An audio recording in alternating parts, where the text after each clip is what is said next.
Do you remember that US Airways pilot who made an emergency landing on the Hudson River? They called it the Miracle on the Hudson. After hitting a flock of geese, the plane lost both of its engines, and the pilot was forced to glide the plane down onto the surface of the river. And not a single person was lost. The media and all the experts praised the pilot's abilities to execute such a challenging maneuver. What wasn't always reported is that the pilot, in addition to being a former fighter pilot and an expert in aviation safety, was also a certified glider pilot. It may very well have been that hobby which prepared him for that fateful moment over the Hudson. But I imagine he probably never thought that all those days training in a glider would one day save his life and hundreds more. Who would have thought that it was all a long preparation for one of his life's biggest moments? Most people are familiar with the story of David and Goliath. The image of Goliath is fixed in our cultural imagination. A giant towering over his opponents, beating his sword against his shield as he mocked the terrified Israelites hiding behind rocks. Before the legendary Goliath, no one felt prepared to challenge him. It's to our surprise, as much as theirs, that David was the lone figure willing to take on the challenge. David wasn't a soldier, nor did he have any training or experience on the battlefield.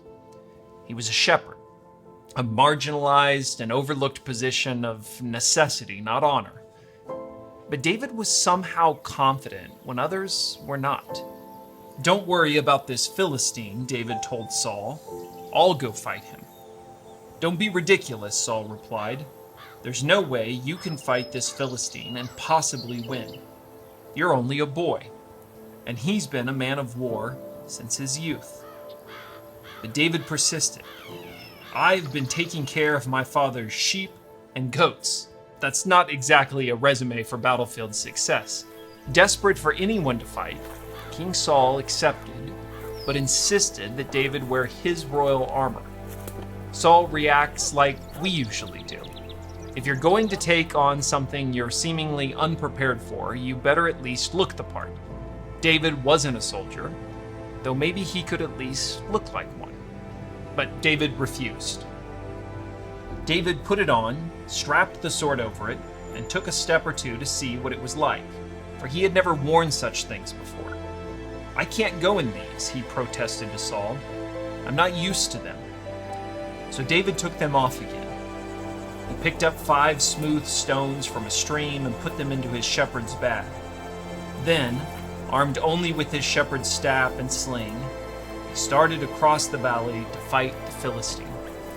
David refused to face Goliath as anything other than what he was.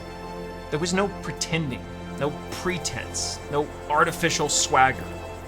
He was only what he already knew. David explained, "When a lion or a bear comes to steal a lamb from the flock, I go after it with a club and rescue the lamb from its mouth. If the animal turns on me, I catch it by the jaw and club it to death. I have done this to both lions and bears, and I'll do it to this pagan Philistine too." What David realized was that his overlooked time as a shepherd, guarding helpless sheep, was actually a critical part of his preparation for just this moment.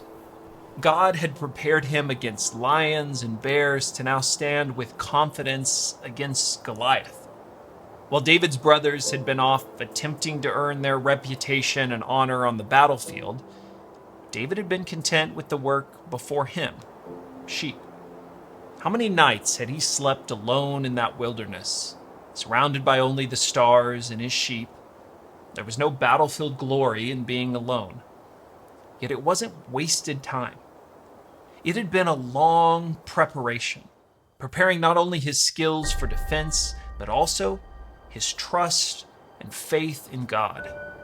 Suddenly flooded by those pastoral memories, the feel of the sling in his hand, the weight of those 5 smooth stones in his bag, the mighty Goliath suddenly appeared smaller, like one of those bears standing on his back 2 legs, his curses and wagging head like the lion's roar and tossing mane.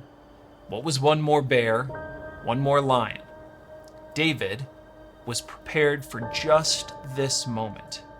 Or as David put it, "The Lord who rescued me from the claws of the lion and the bear will rescue me from this Philistine." Do you think David, years before, sitting alone in some quiet pasture watching those helpless sheep chew grass, pick at bushes, bored by the routine of it all, do you think he could have ever realized how much that preparation would one day matter? Probably not, but God knew and was preparing him even as he daydreamed of far more adventurous places.